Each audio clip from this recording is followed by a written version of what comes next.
and Philippines. The next step is Luzon. And let's pray that God is going to bless, continuously doing the task to proclaim the gospel.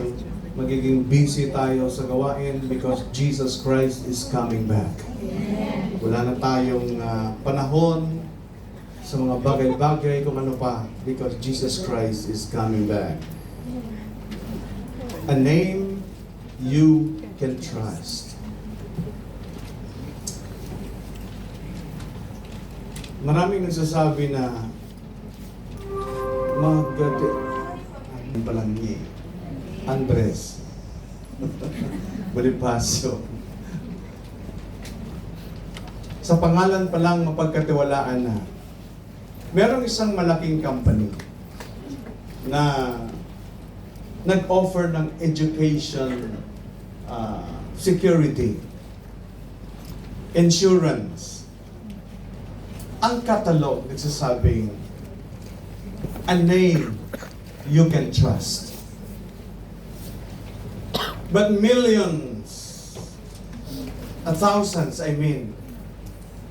of their recipients cried out dahil ang company that where they trust ay nalugi.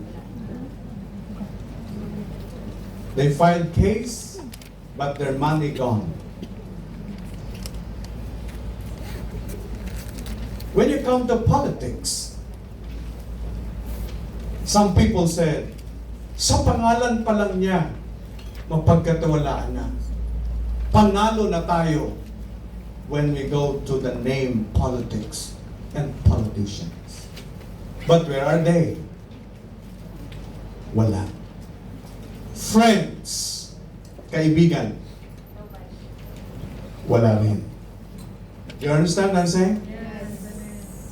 A lot of names, millions and billions of names in this world, but those names you cannot trust because there is only one name where you can trust, in the name of Jesus. Only the name of Jesus. In the name of Jesus, the enemy were powerless because of his name. The demons were cast out because of his name. Healing occurred in his name because of his name. There is healing in his name. Salvation comes in his name. We were baptized in his name. In the name of the Father, the Son, and of the Holy Spirit. In his name, we are justified. In his name, everything we do and say, done. In his name, sa pangalan ng ating Panginoong Kristo, we are justified. And all our prayers answered because of his name. In the name of Jesus. Amen? Amen. Sa pangalan ng ating Panginoong Kristo, there is a research. Ang pinakasikat na mga pangalan sa world research, pasikatan ng pangalan. The number one na pinakasikat during the time when they have the research, the number one is Coca-Cola. Kaya maraming nagka-diabetes. Coca-Cola. Number two, Michael Jordan. One of the known person in the world, when we talk of basketball, or the research, the people, na pinakasikat na mga pangalan sa buong mundo. And number four was Mike Tyson, the world champion boxer. Pinaka-known. The saddest thing is, Jesus Christ is number 8. Sa pinakasikat during their research time. But those names already gone. But there's only one name that remain forever to be known to the world in the person of Jesus Christ. Amen? That's why we proclaim the name of Jesus. Because that's the way that there is a name, that there is a promise. Yun lang ang pangalan na merong pangako. The promise in His name. Ano yun, Pastor? Let's go to number 1. The promise in His name. What promise is that, Pastor? The promise of salvation. The promise of salvation, which is very important to all people in this world. Ang pinakamahalagang bagay sa buhay ng isang tao ay ang kaligtasan, ang buhay na walang hanggan. We emphasize this in our evangelism, that even in our Chinese community, proclaiming in the name of Jesus to the schools and thousands of Chinese students, colleges, and high schools, primary schools. We proclaim the name of Jesus because the name of Jesus, there is a promise in the name of Jesus, the promise of salvation. Amen? The promise of salvation. When I preach in Dueñas, Pastor, sa preaching mo ba nananakot ka? Hindi. Hindi ako nananakot. Nagsasalita ako ng totoo at kung ano ang realidad.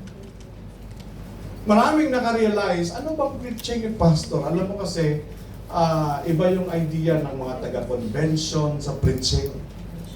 Yung fundamental, iba rin yun. Diba? Oh. Meron doon, ang sabi ko, darating ang panahon.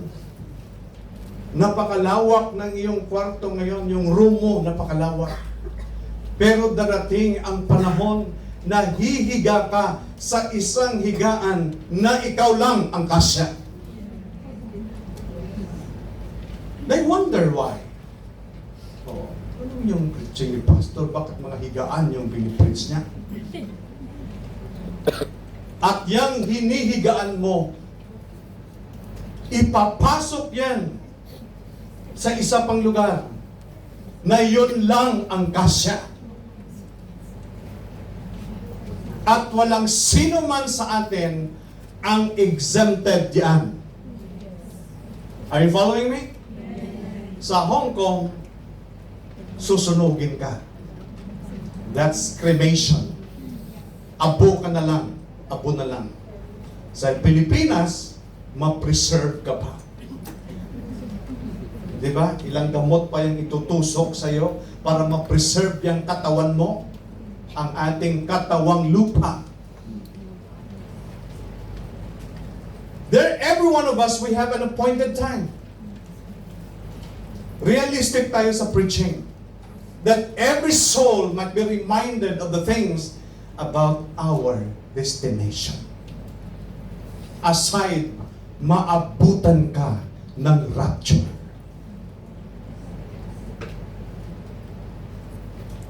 But while we're waiting for that day, that time will come that all of us are going to die. We are going to leave this world. Because this world is not our home. We are just passing through. Kahit ikaw pa yung pinakamayamang tao sa mundong ito, lahat ng bagay ay iyong iiwanan. Salamat dahil mayaman ka. Salamat dahil may Mercedes-Benz ka. Salamat dahil ina-aspire mo na sumakay ng Rolls-Royce, sa kalaunan sumakay din sa Rolls-Royce. While I'm driving in Manila, napakahirap mag-drive sa Manila kasi grabe sikipan yung yung traffic. Nakadaan ako doon sa isang village na doon ako dumaan para maiwasan ko yung traffic. Meron akong nakita doon na mamahaling sasakyan. Pero ang sa loob ay ililibing na. Rolls-Royce.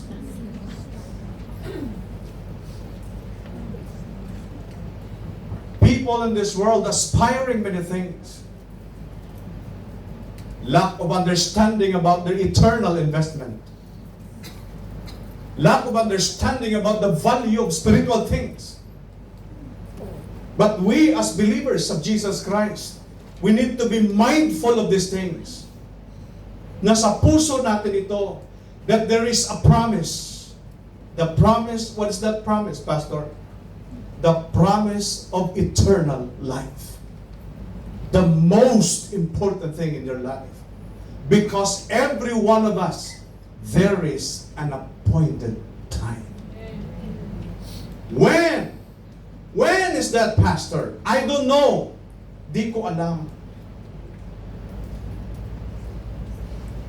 Doon sa Taguig, meron doong Funeraria Royal. Royal na, sa harap. Ang bahay ng kapatid ko dito, lumabas ako. Umiiyak yung babae. Kasi nakabalot na yung asawa niya. Ako, susiro ako. Anong nangyari sa... Kahapon, nagsaya-saya pa niya. Nag-celebrate ng birthday ng anak namin. Grabing iyak niya. Oh.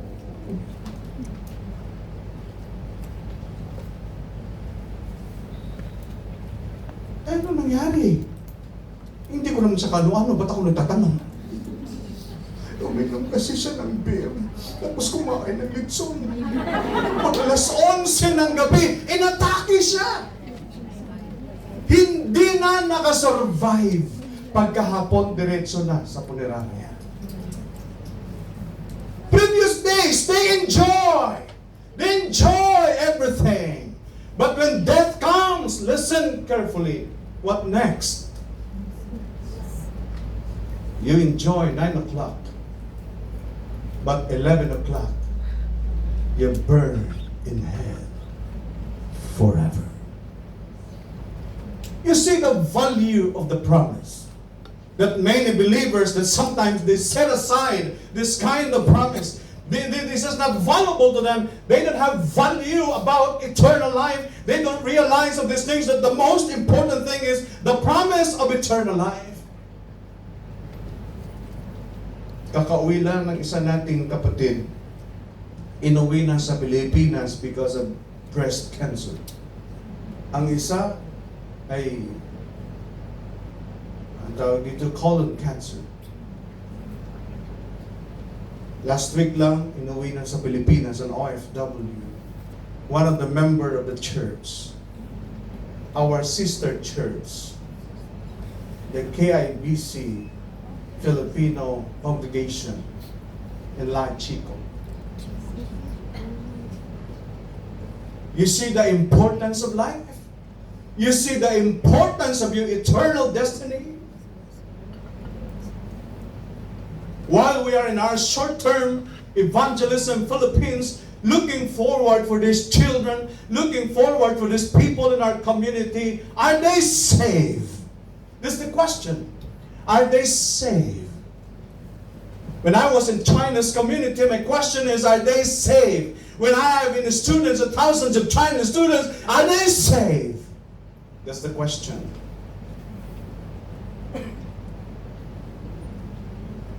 The value of eternal life. Many people don't realize it because they are blinded.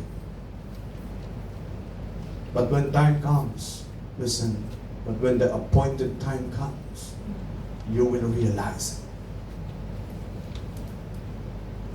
Bakit, Pastor? Because formerly I was a cancer patient counselor. Nagka-counsel ako sa mga pasyente na may cancer. Ang isa doon ay may lung cancer. Smoker kasi, abuser sa lawas ba? Abusive sa lawas. Sa katawan. Karoon ng lung cancer. Then I visited in the hospital. And I shared the gospel of the Lord Jesus Christ to her. Balik-balik ako sa kanya sa hospital. until such time na natanggap niya because of the stage 4 cancer. Ang sabi ko sa kanya, whether it be we live, whether it be we die, we are the Lord's. Pero ang sabi niya, Pastor, meron lang akong hinihingi. Ano yun? Pwede ba akong mamatay ako? Matutulog na ako. Wala na akong mararamdaman. Tulog na talaga ako. I am afraid to die. Makita mo yung dying na tao. Accept na yung reality. Yes po, ipag-pray kita. Eh, siyempre, ikaw, pastor, nung gawin mo, hindi mag-pray ka eh. Mag-pray ko. After my prayer, tinanong na naman ako ulit. Yung sipon niya, yung luha niya, I hug her. Pastor, ano mararamdaman ko pag namatay ako? If you ask me question from Genesis to Revelation, I will answer you. Pero to answer, anong mararamdaman ko pag namatay ako? Di ko alam. I don't know. Di ko alam kasi di ko pa na-experience yan. Natatawa tayo, pero darating ang panahon that you will experience it. Whether it be we live, but the promise is, whether it be we live, whether it be we die, we are the Lord's. In Acts chapter 2, verse number 21, the Bible tells us, let's read all together, ready, start. And it came to pass that whatsoever should call on the name of the Lord shall be saved. In Romans chapter 10, verse number 13, let's read all together, ready, start. For whosoever should call upon the name of the Lord shall be saved. In 1 John chapter 5 and in verse number 13, let's read all together, ready, start. These things have I written unto you, that ye believe on the name of the Son of God, that ye may know that ye have eternal life, and that ye may believe on the name of the Son of God, that ye may feel, know, that ye may know. That's why salvation is not by feelings.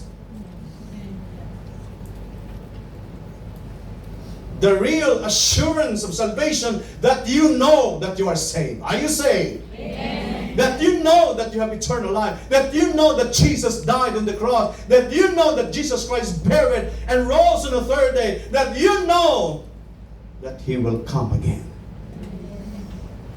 You know that He is the Savior. And Jesus is alive.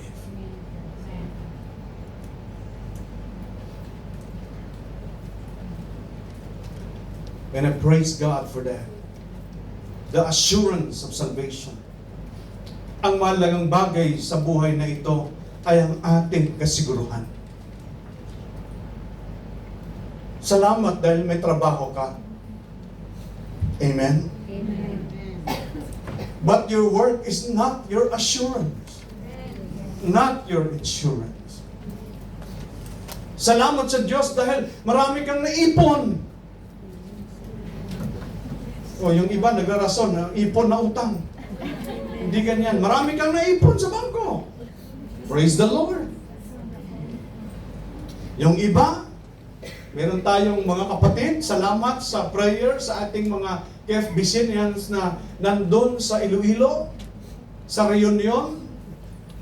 Hindi ko man sila na-meet doon pa man. Doon lang ko lang sila na-meet. Nagkausap-usap kami. Yung iba noon ay mga leaders ng church.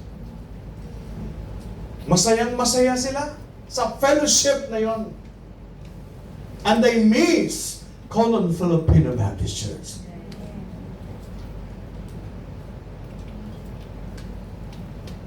Marami sa kanila ay nag-successful. May mga properties.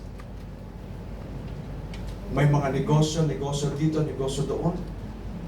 Yung iba may mga ministries. Praise the Lord. Their faithfulness was recompensed by God. Dahil sa kanilang katapatan as an OFW sa paglilingkod, God recompensed their faithfulness.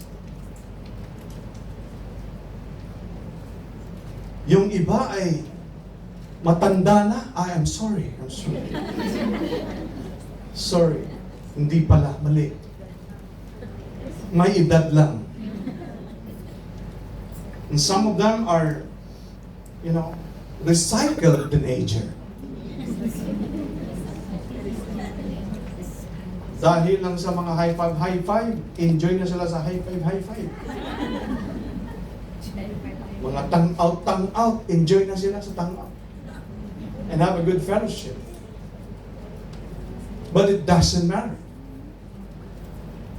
The thing is, they persevere in serving God. Kaya kayo, mga kapatid, ang iba sa inyo mag-for good. Makinig kayong mabuti sa akin. Maraming maganda ang testimony nung nag-for good sila. Nung nag-for good sila, they involved in the church. They are a blessing to the church. Hindi yung nag-for good ka, ipopost mo sa Facebook yung beer na beer. Nasa piyestahan ka, nasa lunggungan ka, nasa tungitan ka, nasa scatter ka. You understand what I'm saying? Is that kind of testimony ng isang mananampalataya? Are you really saved? Pag totoo kang ligtas, hindi ganyan ang ugali mo. Amen po ba? Yung nakalagay doon, yung testimony natin as believers is very important. Because you represent Christ. You represent Christ. And there's only one promise that God had given us, that in the name of Jesus, that whosoever should call on the name of the Lord shall be saved. Ang kahalagahan ng kaligtasan. Ang buhay na walang hanggan. Kaya sa ministry ng Colon Filipino Baptist Church, ang evangelism ay magpapatuloy.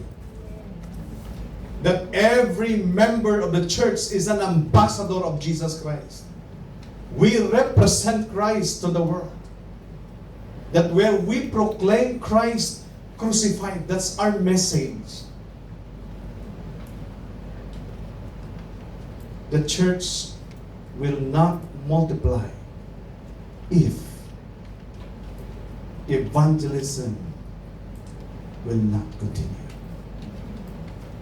Kung ang gawain sa evangelism ay hindi nagpapatuloy, listen, slow it down. The church will turn into dying if we stop doing the task of evangelism. That's the greatest need of the church, going back to the basic.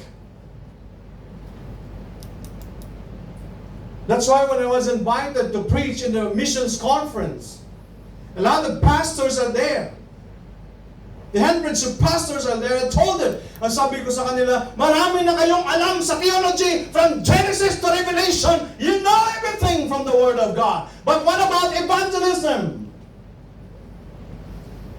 Lahat ng masters, ang doctoral, ang dami na nila. Pero may nakaligtaan sila.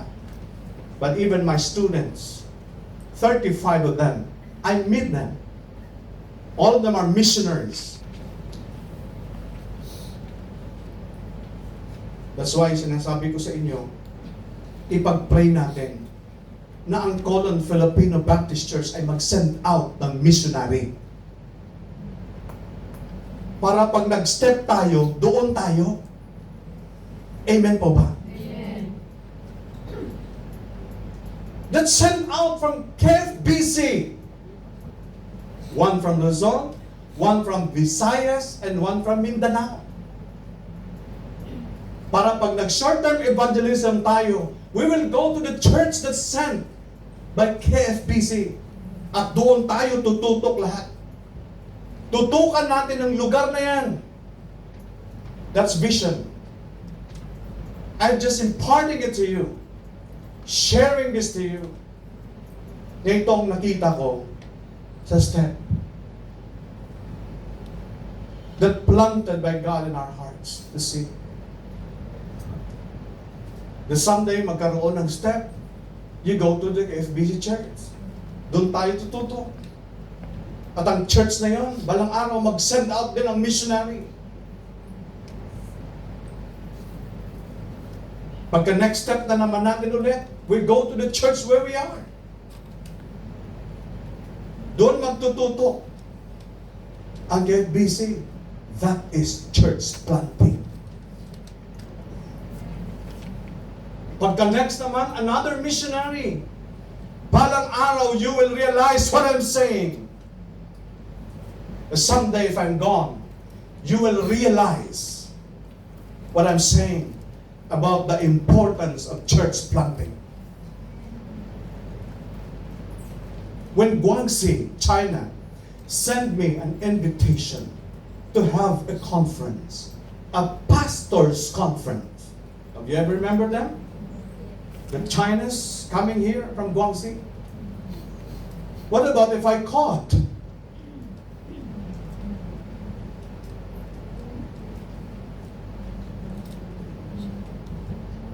I will use the term possess. What about if I possessize? I'm just kidding. Because a lot of pastors has been already caught and put in prison. It doesn't matter. Whether it be we live, whether it be we die, we are the Lord's. The greatest business of the church is the gospel of Christ. They will send another members to be trained. Because I was assigned as a training committee of world evangelism here in Hong Kong. Meron naman silang bagong ipadala ulit. Iti-train na naman yan ulit. Yung pumunta rito, naalala niyo sila? Uhaw na uhaw sila sa kamusta. Kita mo kahit hindi kayo magkakaintindihan. Dahil nag-chung-chang-chay kayo, di ba? Di ba yung iba sa kanila, silent? Kamusta lang sila. Hindi makapagsalita. Kasi pag salita nila, Mandarin sila eh. Na-realize nila yung fellowship. Ang saya-saya nila sa fellowship. That's why bago sila umuwi, nag-usap kami ng isang kasama nila. Now, they are very happy. Sana ganon sa amin. Kailang hindi. You see the importance of fellowship. And our prayer to the Lord that more people might come to Christ. But how the Lord can use my life? Surrender to God. Ask the Lord, Lord, gamitin mo ako kahit sa part. Kahit sa part lang. Maraming mga taga-park kahapon nandito. Napuno sila rito yung Sabado kahapon. Ganito sila karami kahapon. Dami nila kahapon. Mga taga-park, taga-Wakay siya. Nandito, Chunwan, dito. Mag-open na naman daw sila ng bago. Another group na naman ulit. Saan? Sa Kaitap. Dahil marami daw doon sa Kaitap. 3 sila, grupo. Ngayon, 4 na, mag-4 na. Yung iba, nag-EG pa eh. After the EG, they form another group. Yung ginawa nila, nagporma sila ng mga grupo. At color coding. Nag-color coding sila. Dito kami sa brown line. Dito kami sa green line. Kinakita mo mga damit nila, may mga green, may brown, may... Pag nasa brown ka, doon ka sa Bukaisa. Pag nasa green ka, dito ka sa Wampoa. Me as your pastor, I'm imparting this to you. I imparted to them. I teach them. I taught them that even Saturday congregation, that even our Yunlong congregation now, they launch out into Chunmun. And And someday, some of you will, for good, you will see the growth of the church that like a mushroom. Have you ever seen a vision? Have you ever seen the vision that God had given us? That the church must move and do the great task of evangelism. That's the reason why Jesus died. Hindi magiging sayang ang kamatayan ni Kristo sa cross. The sufferings of Jesus on the cross, the bloodshed of Jesus on the cross, the agony, the pain, and the cry of the Savior, His pain on the cross, ay hindi maging sayang. That's still in your heart. We thank the Lord for our missionary in Israel, si Ma'am Joy. Si Ma'am Joy ay kasama ko sa Israel. We visited the grave of Jesus. And when I was inside the grave, and I cried to Jesus, and I said, thank you, Lord, because you are alive. You are alive. This life is hopeless. Panginoon, ang buhay ay hopeless. But thank you, Lord, because you are alive. When I was inside the grave, doon sa libingan ng Panginoong sa Kristo, maliit lang eh. Borrowed from Arimathea, from Joseph, and doon. When I was inside there, I just cried and I said, Lord, thank you because you are alive. The tomb was empty. The empty tomb of Jesus Christ. And then when I was there, dinala kami doon sa Calvary where Jesus Christ crucified. And I said, Lord, the pain, the agony that you suffered most on the cross for us to be saved, your sufferings 2,000 years ago must proclaim to the world that the world might know that you are the Savior. You see the agony of Jesus on the cross. You see the pain, the tears in His eyes. His love just for you and for me that might come to salvation. Because all of us are bound to hell. We are bound to the great judgment of God. Lahat tayo ay tatayo sa hukuman ng ating Panginoon, and all of us are guilty of our sins before God. But we thank God because He sent forth His only begotten Son, the great promise that every one of us might have a promise of eternal life to those who believe on the Lord Jesus Christ. Nakita mo yung value ng sufferings ni Christ. That's why ang palaging laman ng preaching ay si Kristo Jesus. Siya ang sentro ng salita ng Diyos. The promise through His name. That's why we proclaim the name of Jesus. Kaya tayo, huwag nating gamitin ang pangalan ng Panginoon, ha? Anong tawag natin dito sa Ilonggo, sa Walagid, Kapuslanan? Hindi ko alam kung ano yan sa Tagalog. Huwag gamitin ang pangalan ng Panginoon sa walang kabuluhan.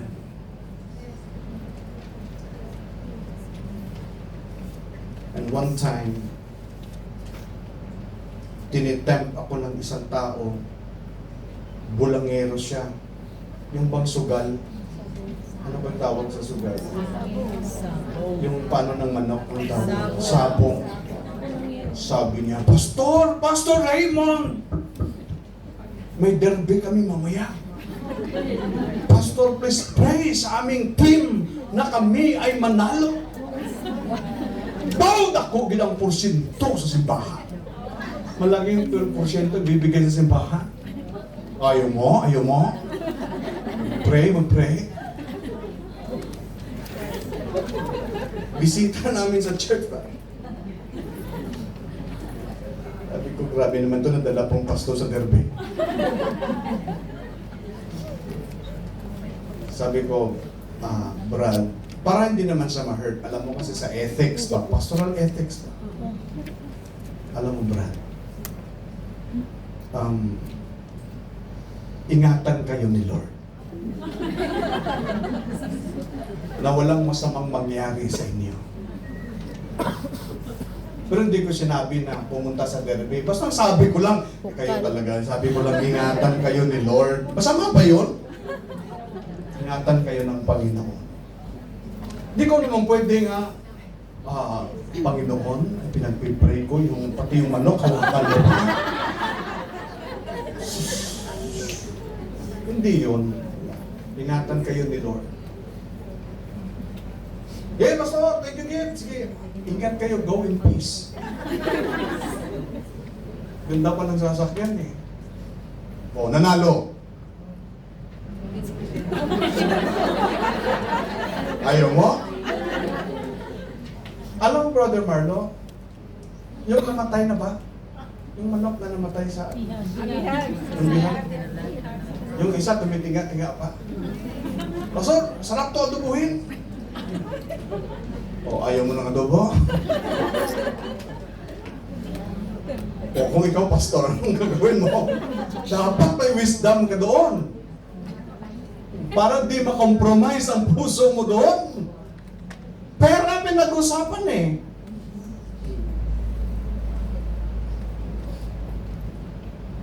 Binigyan ako ng 10,000. Anong gagawin mo doon? Brad, thank you. Thank you, brad. Pero ngayon, di na siya nagsasabong. Nagkasakit sa atay eh. Pastor, pinagpipray mo siguro na magkasakit. Hindi. Binisitahan ko siya. Basta hindi nagtapos yung relationship ko sa kanya as a friend. And I prayed for him and I visited the family. Kahit ganun siya, sa kalaunan, God changed the heart. And now they are serving the Lord. Pastor, naalala ko talaga noon. Sorry talaga, Pastor. Ginamit ko pa yung pangalan ni Lord. Sa testimony niya, sinasabi niya talaga yun. Si Pastor. Pero sa 10,000, huwag ka na magtanong kung saan na po. Baka na-support din sa feeding program. Meron naman ko kaibigan, Pastor, kinonsulta ko, Ate Mayra. Kinonsulta ko. Brad, binigyan ako ng 10,000 gagawin ko dito. Pastor! Alam mo naman na kahit nga yung uwaki, alam mo yung uwak, yung raven, ginagamit ka ng Panginoon eh, na magpakain kay Elijah. Parang nakalusot siya, no? Parang no?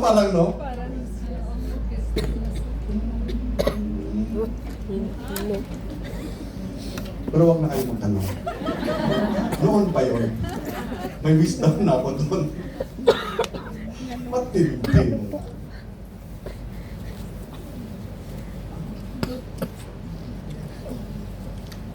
Anong gagawin mo kung pastor ka?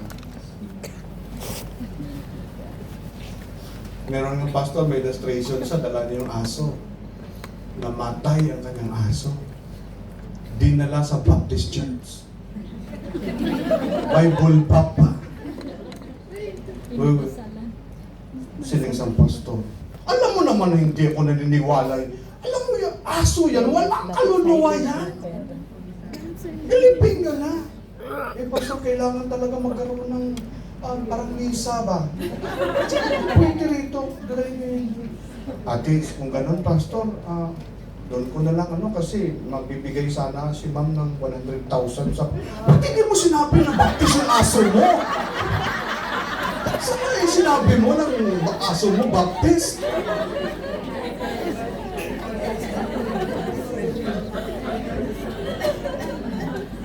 Bating aso, naging baptis.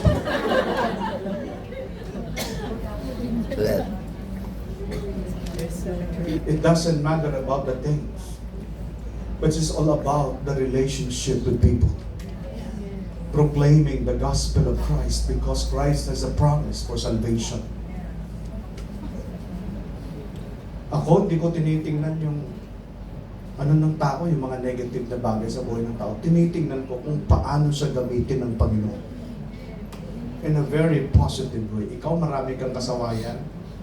Hindi ko tinitingnan yung kasawayan mo. Pinagpipray ko lang yan sa Panginoon na kaluhin. Hindi. Pinagpipray ko sa Panginoon na ayusin ang buhay mo. Kung paano ka magamit ng Panginoon. Because there is a great promise in the name of Christ. Not only the promise in His name, but also the pardon through His name. Number 2, the pardon through His name. Let's read all together. Alright? Number 2, the pardon in His name. Let's read all together in Acts chapter 10, verse number 43. Let's read all together. Ready, start. Him give all the prophets witness that through His name shall receive remission of sins. Colossians chapter 2, verse number 13. Let's read all together. Ready, start. And you, being dead in your sins and the uncircumcision of your flesh, hath He quickened together with Him, having forgiven you all trespasses. Verse 14.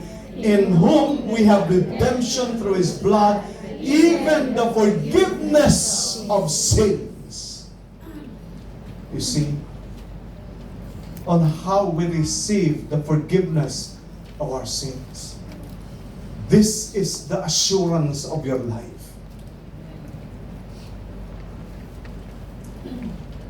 Alam mo kapatid, kapag dating na ang araw, the end time of your life, I will use the term. What is everything to you? Anong iniisip mo? Yung last breath mo na, anong iniisip mo? Wow, kalabaw ko. Wow, hektarya kong lupa. Wow, yung kotse ko. Wow, yung diploma ko na lahat ng DDD andun. Wow, lahat. Iniisip mo, di ba? Kapatid, yun bang alam mo marami akong na-encounter sa ICU.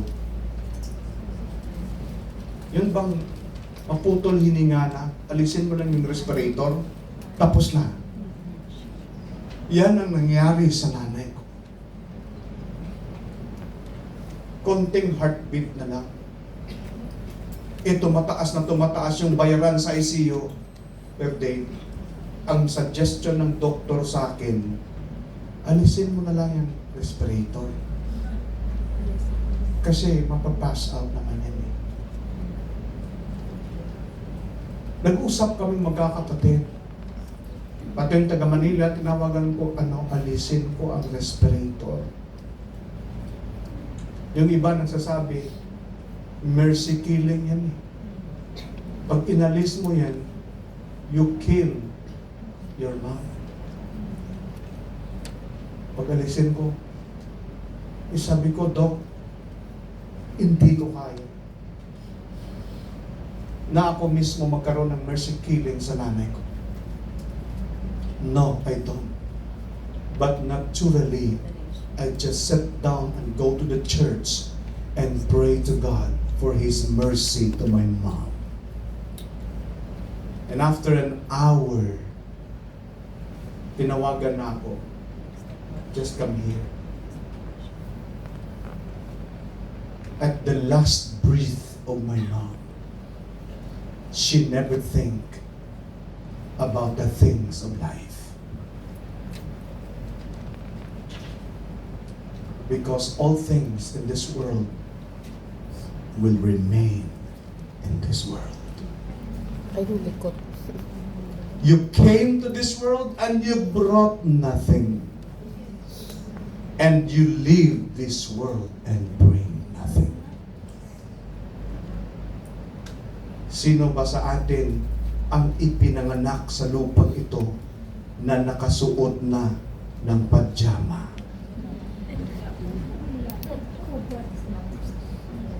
Na may short na? Wala. We will leave this world and bring nothing. But what we have done for Jesus Christ will last.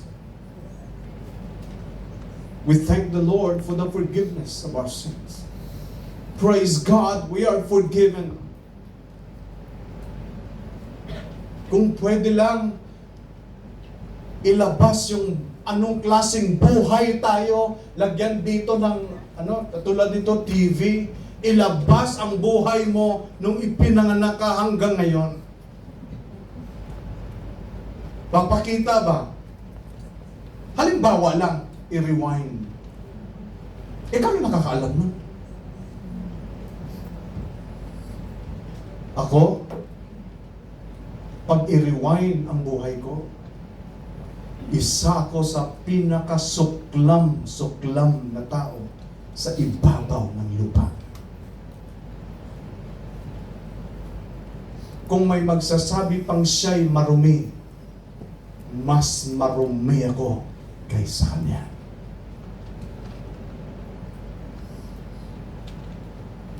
But we thank God. You cannot say to yourself, I am unclean. Ganitong buhay ko karumi. Ganito ako, ganyan ako, ganito ako. Wala nang pag-asa, hindi na maganda ang buhay ko. Listen carefully. When God forgive you, He will cleanse you. Amen. If we confess our sins, He is faithful and just to forgive us from all unrighteousness of what we have done. Nililinis tayo sa pamamagitan ng dugo ng ating Panginoong Kristo at pinatawad ang ating mga kasalanan and all our guilt. Listen, yung past ng buhay mo, yan ang palaging binabalik-balikan ng enemy.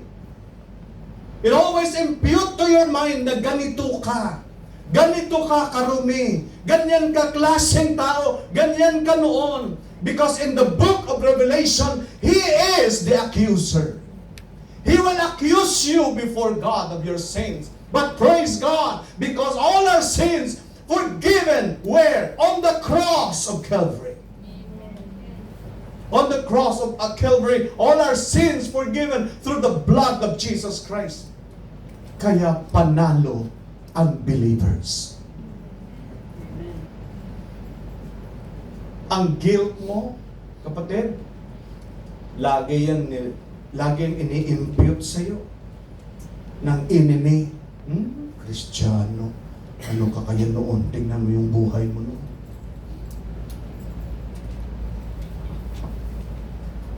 But the pardon through His name, all our sins forgiven. We are forgiven by God. Let's read all together in Hebrews 9:22. Let's read all together. Ready, start.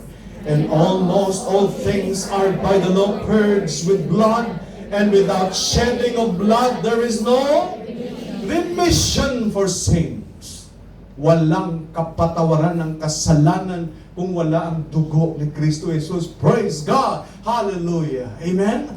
His blood shed on the cross. We are all cleansed through the blood of Jesus Christ. Our life pure through the blood of Jesus Christ. That's why lahat na nasa kay Kristo, balang araw tayo ay tatayo sa harap ng ating Panginoon. You have the robe of righteousness. We are bought with a price, the blood of Jesus Christ. And the last one here is the provision in His name. Sa pangalan ni Kristo may provision. Let's read all together in John 14:2. All together, ready, start. In my Father's house are many mansions. If it were not so, I would have told you. I go to prepare a place for you. And if I go and prepare a place for you, I will come again and receive you unto myself, that where I am, there ye may be also. Amen? Kahit na kubo ang aming tahanan, dito sa lupa'y may kasiyahan, pagkat sa langit ay may naghihintay na kahariang gintong lantay. Ako'y may bahay na di masisira doon sa langit na walang hanggan. Amen? You have the place. God provide a place for us. After this life, there is another life. The life with Christ. Alam mo, habang natutulog yung ating step team, ang pastor nahiya sa amin. Oo. Nahiya yung pastor. Kasi, para kaming mga nomads. Ang sabi niya, anong nomads, pastor? Ginagamit namin yung kabilang classroom ng preschool nila. Kasi bukas, may klase. Tulog sila doon sa gabi. Early morning, gising naman sila. Hahakutin na naman nila yun. Dali naman doon sa church. Tapos, tagpiin na naman nila yung mga upuan. Doon naman sila matutulog. Tapos, magparikutot dito sa Ilonggo pa ba. Tulog sila. Doon naman matutulog. Dahil wala naman ng klase estudyante, balik naman sila doon.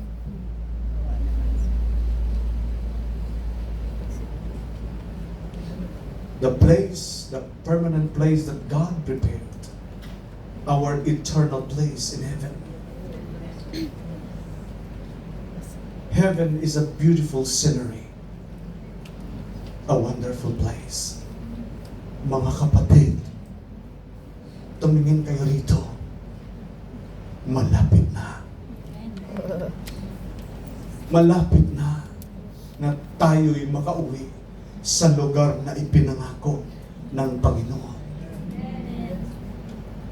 Lord, ang amen nila napakahina. Iniisip nila, yung iniisip nila, Pastor, ayoko pa! I want to stay here in this world. Listen carefully. This world is not our home. This world full of evil. And someday God is going to burn this world. Then you're going to stay in this world? No. There is a beautiful place that where we're going to go. And that is in heaven. Hindi sa matagal na panahon ngayon. Yes. Ang mga 50 years old, Boy. ilang taon na lang. Huwag kang tumingin sa akin, Marlo. Malapit na. Kaya ano pa kayo yung mga 60? Aroy. E paano kayo mga 70? Ayan. It doesn't matter about the age. The most important is we have our place in heaven, amen? That God has prepared for every one of us. Yan ang pinakamaganda. Iiwan na natin yun. Katawang lupang ito. Thou art taken from the dust, and in the dust you shall return. Kaya mag-serve ka sa Panginoon. Amen? Yung mga kasamahan ko sa step, grabe, ang init. Lahat ng sunscreen, nagdudubli-dubli yung sunscreen. Pastor, mag-sunscreen ka kasi iitim ka. It doesn't matter. Kahit sunugin mo pa sa labas, pero ang sa loob naman ay nagbabago. Kahit ano pa yan, hindi na magbabago ang mukha. Kaya lang yung mga tao doon, ayaw maniwala na anak ko si Audrey.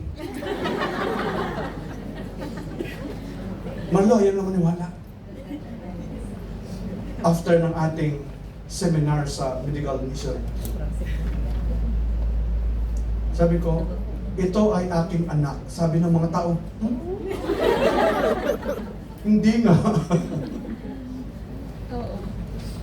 May isa talaga nagsalita, sinabihan ako, hindi makamu pareho tsura.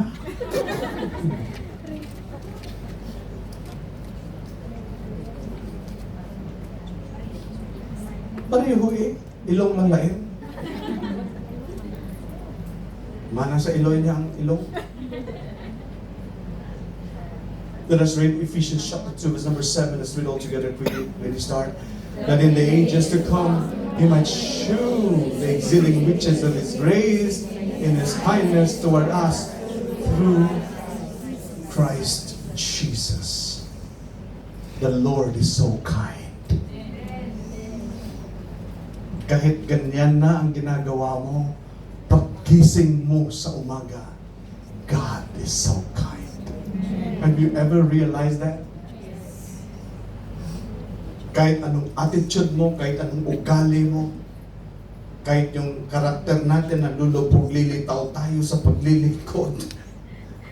Pero you see the kindness of God in your life. God is so kind. Let's realize all those things.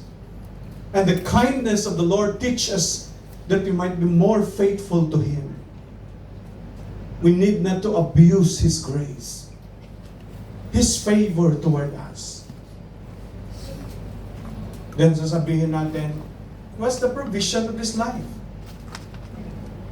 Listen, God will provide. He will provide. In times of need, He will provide. The provision is in His name, sa Kanyang pangalan. Ask in His name, and the Lord will answer you of the things of what you ask. Let's read Philippians, closing with this. Philippians chapter 4, verse number 19. Let's read all together. Ready to start. But my God shall supply all your need according to His riches and glory by Christ Jesus. Through your prayer to the Lord, He will answer what you ask.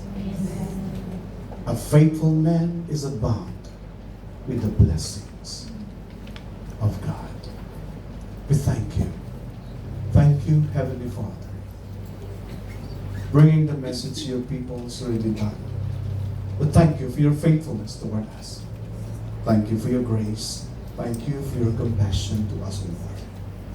And I pray today, teach your people to be more committed to you. To be more committed to you. That there is a great provision in your name. That there is a great pardon in your name. A great promise. The wonderful name of Jesus. Your name is a powerful, the name above every other name. To our beloved visitors today, the message is very clear. Salvation is found in the name of Jesus. Without Jesus, there is no way to heaven. If you want Jesus as your Lord and Savior, what the Bible said, but as many as receive Him, to them gave He power to become the sons of God, even to them that believe in His name. Repent of your sin before God and receive Jesus as your Lord and Savior, because there is salvation in His name. Pastor, that's the desire of my heart. I want God to save me. I want to receive the promise of eternal life. Is that the desire of your heart today? If you are our visitor, while you are sitting down there, in yung nais mo, can you raise your right hand? You are willing to receive Jesus as your Lord and Savior? I will pray for you. Tanggapin mo ba ang Panginoong Kristo? Ngayong Panginoon, salamat natin. God bless you. God bless you. To our visitor today, God bless you. God bless you. To our members, I thank the Lord, Pastor, because there is a name that where I can put my trust. In the name of Jesus, I will trust Him all the days of my life. Is that your commitment? Can you give your right hand together? I will pray for you. God bless you. God bless you. God bless you. God bless you. God bless you. God bless you. God bless you. God bless you. God bless you. God bless you. God bless you. You see the heart of your people, O Lord. You see the commitment, and this is my prayer. Enable them, Lord God, to put all their trust in Christ. Thank you for the one who received His Lord and Savior today. Thank you for the message today. We give you back the praise and honor and glory to you today. In Jesus' name I ask and pray all these things. And all God's people say, Amen and amen. As you give big hands to the Lord, God bless you.